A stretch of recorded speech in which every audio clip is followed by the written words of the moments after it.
कृष्णाय वासुदेवाय हरे परमात्मने प्रणतः क्लेशनाशाय गोविंदाय नमो नमः। ज्येष्ठ मास के शुक्ल पक्ष की एकादशी को निर्जला एकादशी कहा गया है।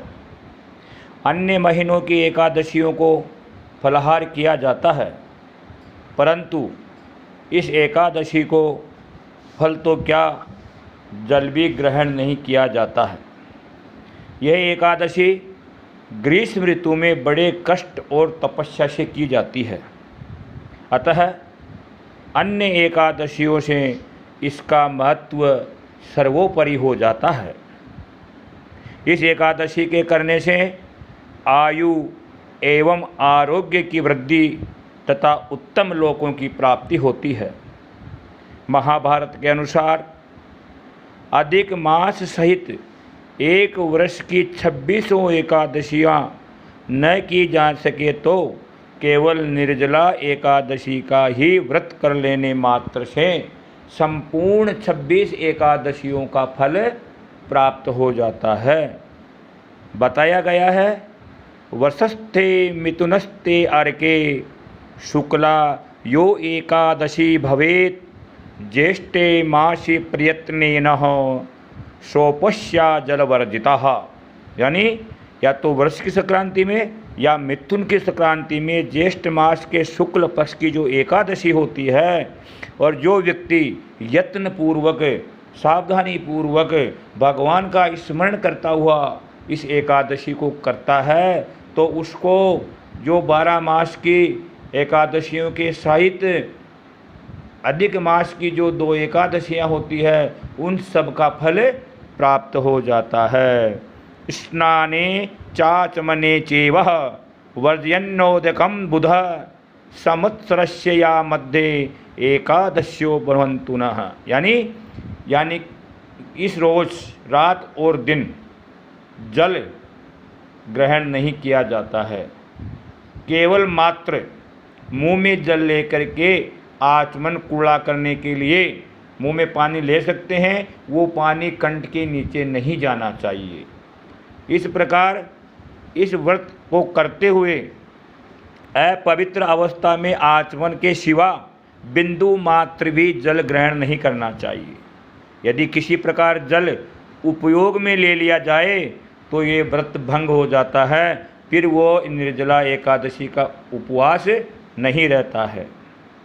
निर्जला एकादशी को संपूर्ण दिन और रात निर्जल रहकर व्रत किया जाता है, और द्वादशी को प्रातः स्नान करना चाहिए तथा सामर्थ्य के अनुसार अपनी शक्ति के अनुसार स्वर्ण एवं जल युक्त कलश का दान करना चाहिए।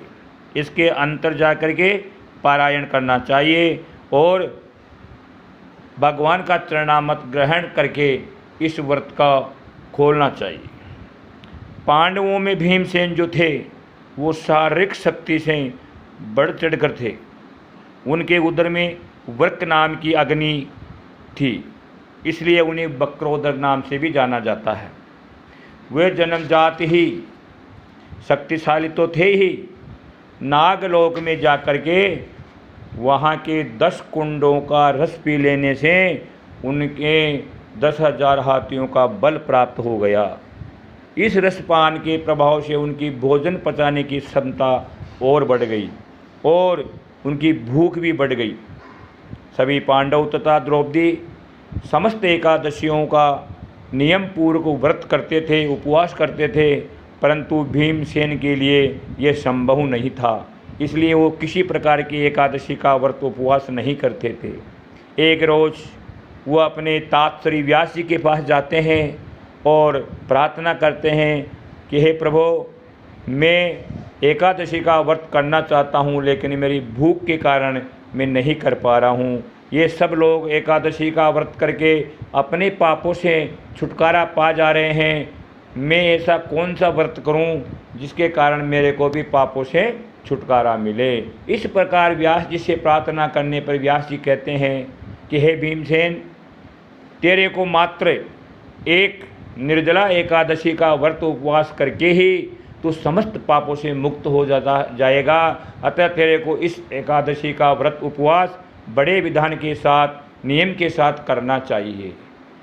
व्यास जी के द्वारा बताए हुए अनुसार भीमसेन ने इस निर्जला एकादशी का व्रत उपवास किया। इस कारण इस एकादशी को भीमसेन एकादशी के नाम से भी जाना जाता है। अतः मैं समस्त बंधु बांधवों को ये निवेदन करूँगा कि जो व्यक्ति 12 महीने की एकादशियाँ नहीं करता है एवं परलोक एवं देवताओं में, पाप कर्म में, पुण्य कर्म में विश्वास रखता हो, सनातन धर्म को मानता हो, तो ऐसे व्यक्ति को इस निर्जला एकादशी का व्रत उपवास अवश्य ही नियम पूर्वक करना चाहिए।